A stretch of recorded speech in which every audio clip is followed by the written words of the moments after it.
Hey legends, what's up? It's Darkmech here from Big Dumb Gaming, and I'm here today to make your life easier if you're chasing that Prot Warrior Mage Tower dream. So, video breakdown for today, we're going to cover off talents, consumables, macros, gearing, the gear I used, what works and what doesn't work in the Mage Tower. We're going to give you a breakdown of Phase 1 and Phase 2 mechanics, and then I'm going to walk you through the fight with my kill video and explain everything as we go. So timestamps are in the video if you want to skip somewhere, go nuts. Otherwise, let's get into it.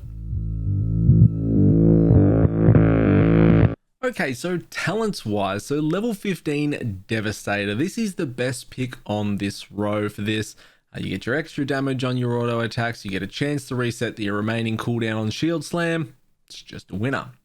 Level 25 Double Time or Stormbolt. So you get great mobility through this encounter via double time, and it is really helpful. You could take Stormbolt if you wanted some extra control around delaying annihilates in phase 2. However, I don't think it's required. I think double time is a far better pick. Level 30 Booming Voice. Your rage generation from this, your extra damage from this, it is just a win-win. It's the best pick on this road. Just go Booming Voice. Level 35 Crackling Thunder, so you get your extra range on your Thunderclap. You get the slow for kiting if you need to. Again, I think this is the best choice. Level 40 Indomitable. Not going to spend enough time at lower health through this fight to get a lot of value from Never Surrender. You're going to get a bucket load of victory rushes as you go through the fight as well, killing the eyes and the nether horrors. So Indomitable is just the default pick that screams out value here. You get the extra HP, you get some sustain outside of all the victory rushes you'll be getting. Indomitable all the way. Level 45 Ravager or Into the Fray. So here's some choice. Into the Fray, I think, is the best DPS option, especially when you've got pulling ads onto Varus, or you've got your Nether Horrors spawning while Cruel's up in phase 2. You're going to get that extra damage out of Fray that you convert into single target. Ravager is not a bad pick if you are having big issues in getting the ads down. However, you really shouldn't be having big issues in getting the ads down, so I think Into the Fray is probably a better pick than Ravager. Level 50 Anger Management. So Anger Management is just the play here. I don't feel there's a need for heavy repercussions or bolster, so just chase your higher avatar uptime from Anger Management. Okay, so consumable wise, guys, so Goblin Glider kits. If you're an engineer, make sure you put a glider on your cloak. Otherwise, if you're not, ensure that you have a stack of Goblin Glider kits in your bags, as they are extremely valuable. Now, Prot Warrior is already pretty handy with 2 charges and a heroic leap, but if you do lose focus and get punted off the platform, it pays to have Goblin Gliders. Drums, all drums provide the same benefit in Timewalking, so just pick up whatever drums are the cheapest on the auction house. The Shadowlands ones are the drums of the Deathly Ferocity, but just make sure you have drums. When Cruel comes down in phase 2, you pop drums, you go ham. Scrolls, one scroll that can give us a slight benefit is War Scroll of Fortitude. We obviously don't need Battle Shout and we have no use for Intellect. Runes, Augment Runes, this will give you +5 primary. Now primary is really valuable in the Mage Tower, so chasing whatever primary stat boosters you can get is generally advised. Veiled Augment Rune from Shadowlands will give you 5 primary. If you played in Legion and bought the Light Forged Augment Rune, you can bust that out. But any of the Augment Runes that give you +5 primary, grab some of those. Pots, you have a few options here. Now, I'm going to say this loosely in case it gets changed, okay? But Potion of Unbridled Fury at the moment is doing absolutely gangbusters damage, okay? It is doing busted levels of damage. Make sure you have Potions of Unbridled Fury, okay? They're the pots you're going to use. If this gets changed, you have a few other options. Potion of Prolonged Power will give you 40 primary stat for 60 seconds. The BFA pots, the Superior Battle Potions of Strength, will give you 105 primary for 25 seconds, so they will be your best bet if Unbridled Fury gets nerfed. Shadowlands Spectral Strength will give you 54 primary for 25 seconds. So if you're going down a Shadowlands consumable path, don't use those. Use the Potions of Phantom Fire instead. From a health pool perspective, Legion health pots, the Abyssal Healing Potions are your best bet. And then BFA Abyssal Healing Pots, Astral Healing Pots from Legion are your best bet. Then the BFA Abyssal Healing Pots are the second. And then third is the Shadowlands Spiritual Healing Pots. Weapon oils, Shadow Core Oil is going to be the play here. Flasks wise, so the BFA flasks are leading the charge here. 31 primary coming from the Greater Flask of the Undertow. You've then got your Countless Armies giving you 21 primary. And lastly, if you can't be bothered, your Shadowlands Flask will give you 20 primary. Food wise, the BFA Borealis Blood Sausage will give you 13 primary. You need Sanguicell to be able to craft those though, or buy them off the auction house, which will probably be expensive due to that Sanguicell requirement. Mr. Pandaria Sea Mist Rice Noodles will get you 10 primary. The Shadowlands Feast, the Gluttonous Hedonism, will grant you 7 primary. Or if you wanted secondary stats and you wanted the 18 haste, you can get that from the Cinnamon Bonefish Stew from Shadowlands. Now, armor kits wise, Heavy Desolate Armor Kit will get you 10 stamina, and that's your best bet here. Okay, so macros wise, so I didn't actually bother with any macros on my warrior. If you wanted to have some to make your life easier, you could have a focus macro for Pummel, Fear, and Stormbolt if you were taking that, which would just assist if you were targeting something else on Varus. I didn't feel a really big need for it on my warrior like I did for, on my DK, because you've got ranged interrupts and things like that. But it can help, and there's some on the screen if that's going to benefit you.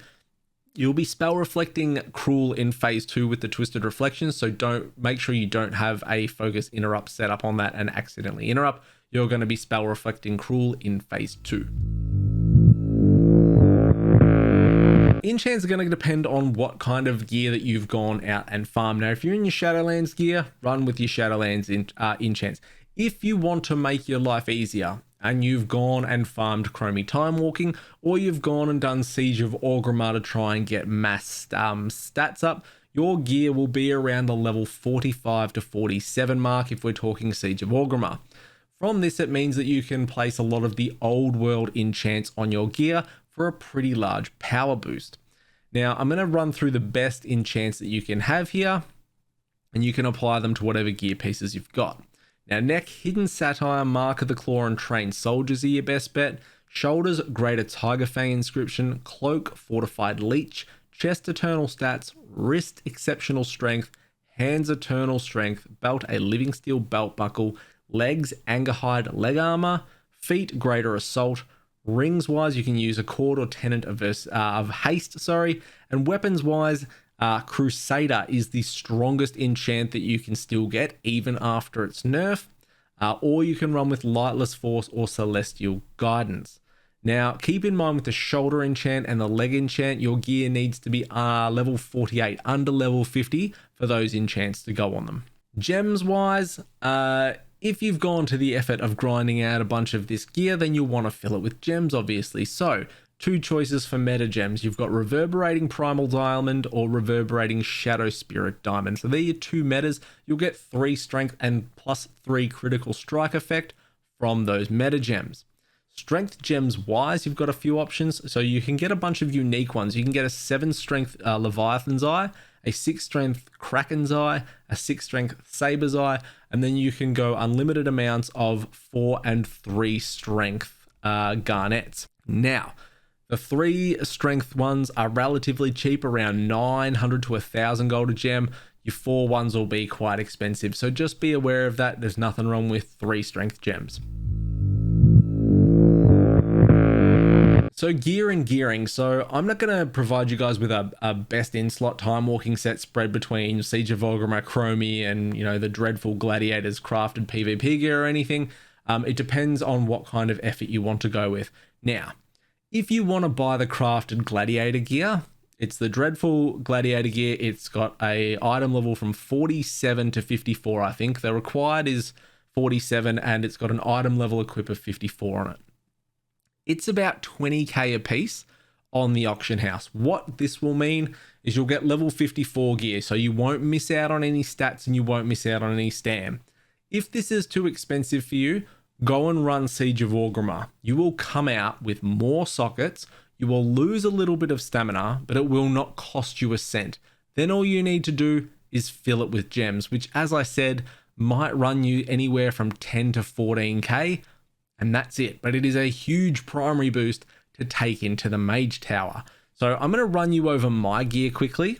This is the gear that I used on the screen here. So I bought 1, 2, 3 bits of PvP gear, and then I went to Siege of Orgrimmar and I got a shield, some gloves, and that appears to be all that I got.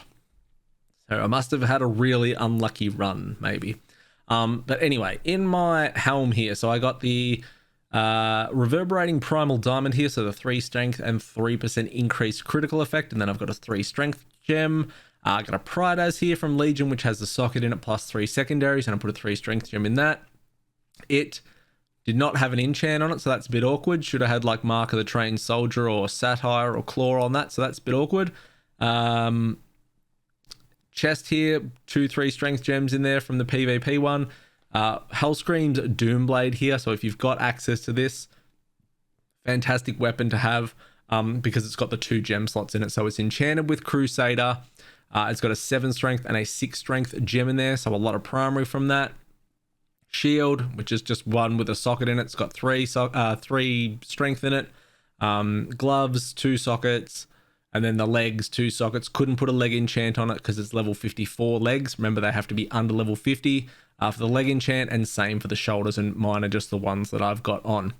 Now, trinkets wise, big one, I use the Grondtooth Warhorn. Now, this trinket, if you've got it from, this came out in Warlord, these loom trinkets. This is phenomenal for this challenge mode. Varus is a demon and Cruel is a demon, okay?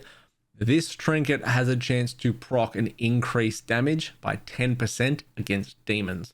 So you can get a 10% damage proc if all your damage is increased by 10% against demons for 15 seconds. If you kill an enemy, if you get a killing blow, you can extend the duration of this by 8 seconds. Now, you're killing eyes all the time. You're killing nether horrors all the time in phase 1. In phase 1, you can get a load of uptime on this Grondtooth Warhorn. Okay, so it's really, really solid in phase 1. Loses a little bit of value in phase 2, but you can still get really lucky with some really nice uptime out of it. Second trinket I used was the reactive defense matrix. Basically, it was because the only other option I had on my warrior, because I don't play it very much, and that worked out absolutely just fine for this. So that's my gear setup, guys, that I use. Talking about other trinkets that you can use. So other trinkets that you can use at the moment, things like the Unstable Arcano Crystal, which is a really famous one from Legion. If Earthworm Jim is up, the world boss, go and kill him and have a chance at that. The Blood Spatter Scale is worth mentioning. It's really solid for helping out on the Nether Horrors or Annihilates from Cruel. Shard of Annaleed's Aegis, or however you say it, is also really fantastic on the Ads and Cruel. Pocket-sized computation device from Mechagon with a red punch card in it is absolutely stupid strong as well.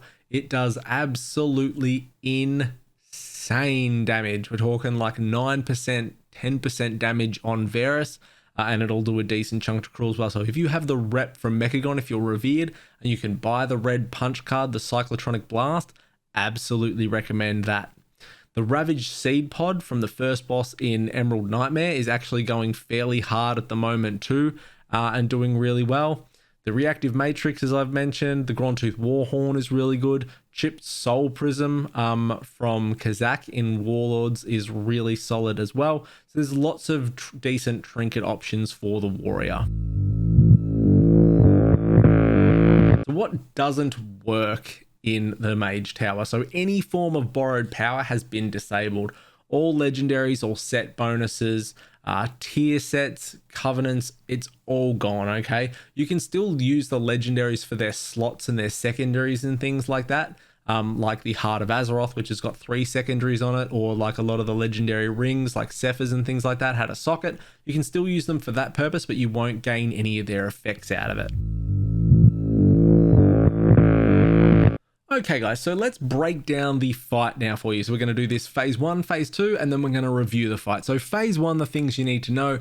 Phase 1's basically just a mechanical test, okay? So you're fighting Inquisitor Varus and it revolves around managing a debuff called Aura of Decay, kicking a heal, picking up the Nether Horrors when they spawn so they don't kill you or Valen, and then making sure you don't get knocked off the platform by Infernals and Eyeballs.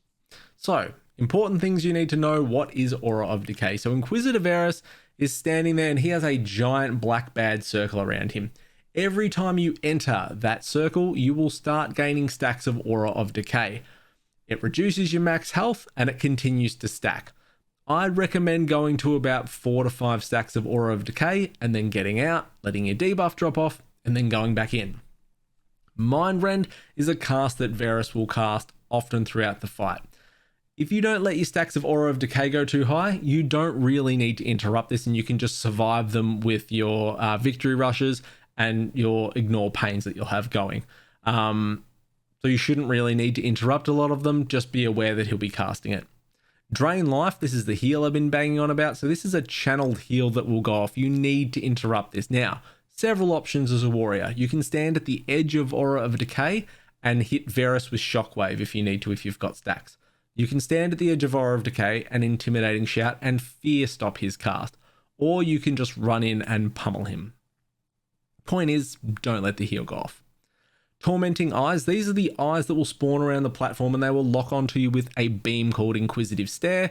And after that channel finishes, the 5-second channel, if you are not facing that eye where the beam is coming from, you will get yeeted, punted into Narnia, which can be really, really frustrating. So just make sure that you are facing the eyes. Now, the unique thing about the eyes in the Warrior Mage Tower Challenge is that they are susceptible to all forms of damage, which means you can kill them really quickly and you will get Victory Rush procs off them to go around and heal, so they're really handy for you. Smoldering Infernals, so these add spawn in phase 1 and carry through with you into phase 2. They don't actually die, they just walk around pulsing damage, which takes their health away, and when they get to the bottom, they'll banish, they'll have a spell, they'll recharge, and they'll start walking around again. Never waste any time DPSing these. It's a complete waste of time. Just avoid them and let them kill themselves and walk around. Now, one thing to note is when you get in range of them, they will cast a massive frontal smash. It's depicted on the ground as a large shadow sort of dust line.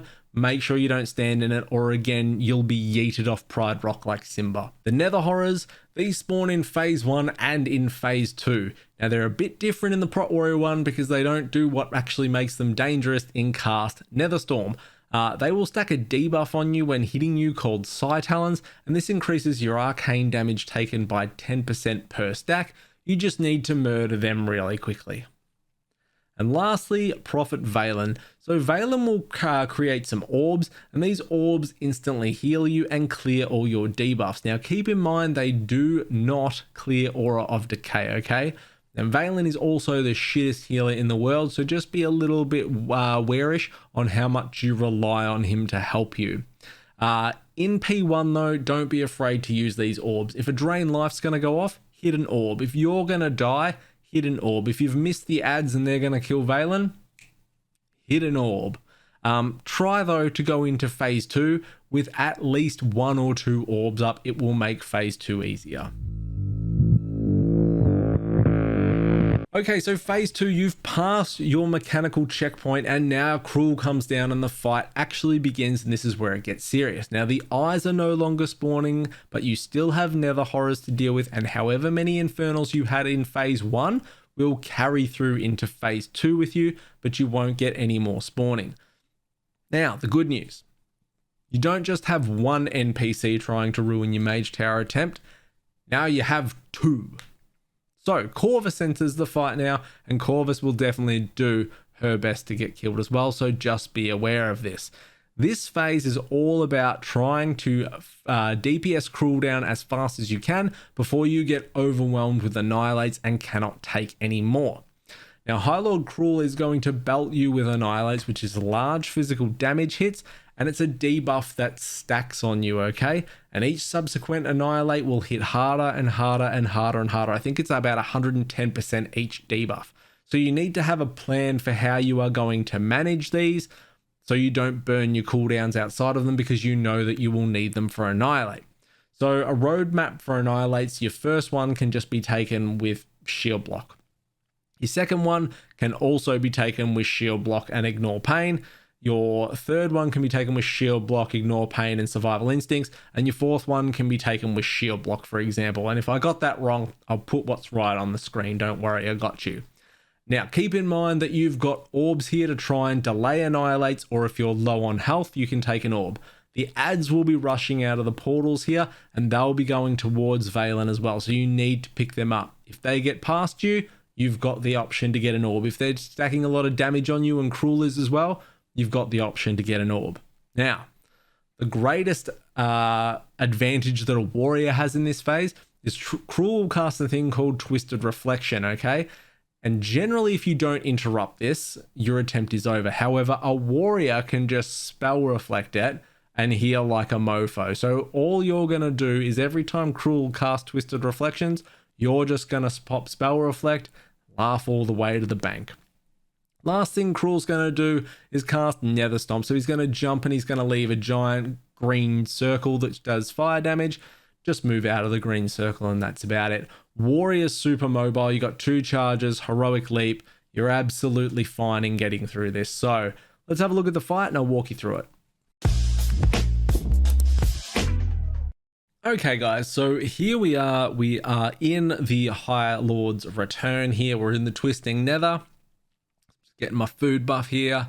So I think I was just eating Shadowlands versatility food. I had a Greater Flask of the Undertow on, Shadow Core Oil, a Veiled Augment Rune. There's my gear that I went over with you guys before, so I'm not pulling anything sneaky here. That's what I used. And now we're going to get into this. So, Varus Avatar, in I go, pew, pew, pew, pew, pew. You can see my stacks of Aura of Decay building there, so I'm at 3 stacks now. And as I said, 4 to 5 stacks is generally going to be a nice safe point to go to here. So I'm just making sure that I'm building up a decent Ignore Pain here for a nice little shield. There's Drain Life going off, making sure I kick it. Here's the eye that I was speaking about. So just so I can show you what the eye beams actually look like. This eye up the top here is going to spawn and it's going to lock onto me with a green beam called Inquisitive Stare. And there it is there. So you can see it's a 5-second channel that goes down and this is the green beam. Now, if I'm not facing that green beam when it stops, say I was looking over there, I will get punted. So that's what I'm talking about when we talk about eyes. So I'm waiting for Varus to cast Drain Life. I'm going to interrupt it. And then I'm just going to yeet over to this eye here. I'm going to kill it and I'm going to get a victory rush from it. And that's how easy you're going to build up victory rushes from this. Now, shadow doors spawn around here. There'll be 4 doors that spawn. That's where your nether horrors are coming out of. So nether horrors, I'm just going to pick one of these up. Now, generally getting a hit on one of these, especially if you've got like fortified leech on your cloak, should be enough to draw the nether horrors to you. Now, the nether horrors don't cast in this. They just apply Psi Talon. So all I'm going to do in this case, and you know, whenever I can, is drag the ads onto Varus. So I've got Into the Fray. So dragging the ads around Varus is just going to give me more single target damage basically to pump into Varus. And I'm not losing any uptime on Varus by killing the ads out and then moving in. I'm trying to get through phase 1 as quick as I can. So 5 stacks up, I'm going to charge off into that eye. And then I'm just going to hang around waiting for my 5 stacks of Aura of Decay to drop off. So I've got another eye coming up here. There's a slam from the Infernals that I'm talking about. So these Infernals, they'll land, they'll rebuild, and then they'll just pulse around as they walk. So you can see that green pulse coming out of it down the bottom. Now, when I go past it, when I get into its range, it's going to cast a slam. So here comes the slam right here. This is the slam, this shadowy dust that I'm talking about, this straight line. You don't want to be in that ever, okay? So that's what I'm talking about when I'm referring to that. And as soon as you walk in front of them, it will trigger that. So you can bait them around, and every time a slam goes off, you just sidestep to the side and out of it, and they shouldn't really cause you too many problems. It's when multiple things start going on at once that you lose that focus, that it gets a little bit hairy. Now, I've got 4 stacks of Aura of Decay here, okay? And Varus is going to do the Drain Life. So I can either go in and get another stack, or I can move over to the edge here and I can just waste it. I can just burn an Intimidating Shout on him. So I just went to the edge, feared him, stops the Drain Life, easy peasy, wait for my stacks to drop, back in I go. Ads are spawning, so I'm trying to get some aggro going on. I get some damage into Varus, I get the ads on me, and again, just trying to nuke them down on Varus so I lose as little time as possible. I got 8 stacks of Psi Talons there. So there's the shockwave example there to interrupt drain life. So just be careful with those ads, because they're dealing damage to you. The stacks get higher, their damage gets higher. So drain life's going to go off. I'm on the edge. Shockwave stops that cast, nice and easy. Now I've got 3 orbs up at the moment, so I could go and get an orb if I need to. However, if you just run around and keep killing eyes, you can just keep getting victory rush stacks off them, and then just sort of keep going that way. But don't be afraid to use an orb. So back in onto Varus now.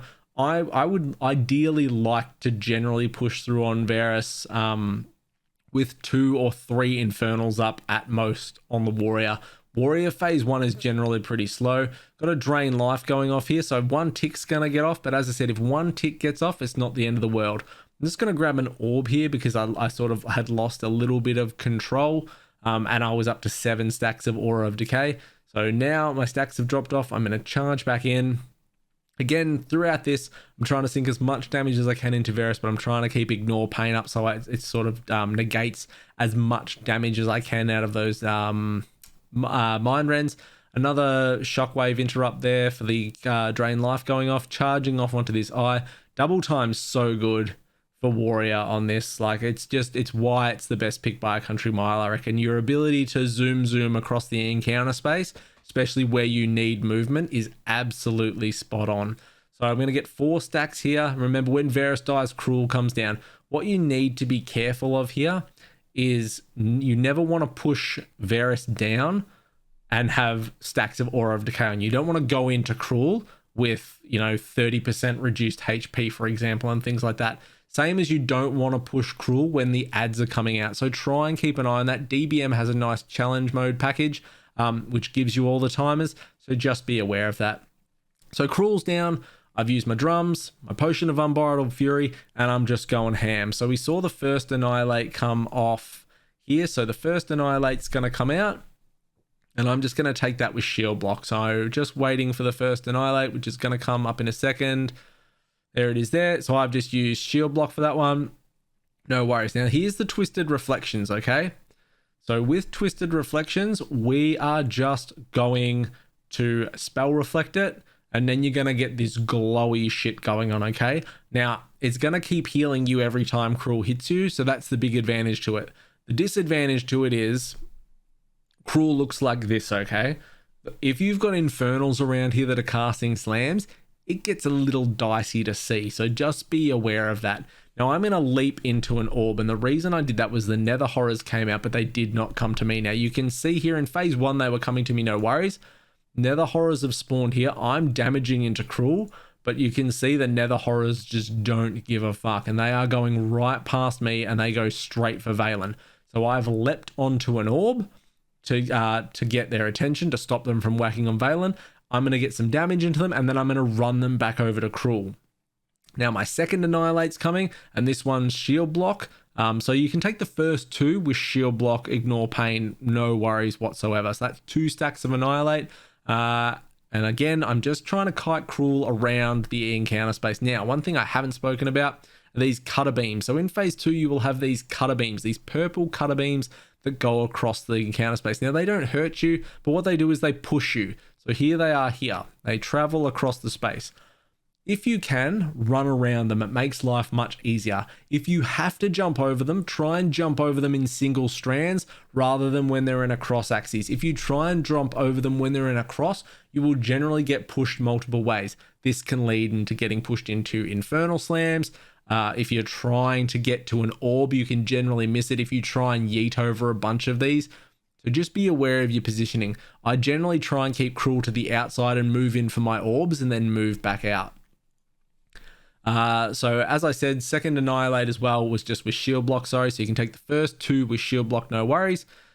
Just watching these Infernal punts here, because have I got 2 Infernals up? I do. Ads are out here as well, so I'm just DPSing these Nether Horrors down as quickly as I can, watching out for these. I'm just going to take an orb here just to delay this a little bit. Now, of course, I'm sinking Executes into Cruel, same as I was when Varus was low as well. Just make sure that you've got enough rage to do what you need to do. Now, that was my third Annihilate. So the first 2 were taken with Shield Blocks. The third Annihilate is going to be taken with I'll find out after this. I think it's Shield Block and Rallying Cry. Maybe I take it with. So it's nothing like I told you in the description. So it is Shield Block and... No, I took the third one with just Shield Block and Last Stand. So Shield Block and Last Stand for the third one. So first two was just Shield Blocks. And then third one was Shield Block and Last Stand. I've gone into an orb there and Twisted Reflections is going to go off. I get Spell Reflect up. I nearly got punted off the edge there. It was a really fucking clutch heroic leap here. So I leap in. I try to get this orb here. Do I actually get the orb? So I shockwave that. I get this orb, but I get punted back in the process. And then I'm getting damage into Cruel. I stand in another one with Spell Reflect up. I leap back onto the platform and it's game over. So just be really careful, because if I hadn't had Heroic Leap there and I got knocked off the platform, it would have been a really ugly way to end my attempt. So that is it, guys. If you've got any questions whatsoever, hit me up in the comments below. Otherwise, thank you so much for checking out the video. I'm trying to help as many people as I can get through this, so come find me in Discord if you're having any issues whatsoever. Otherwise, like, comment, subscribe. Thanks for checking out the video. I'll see you all next time. See you, fam.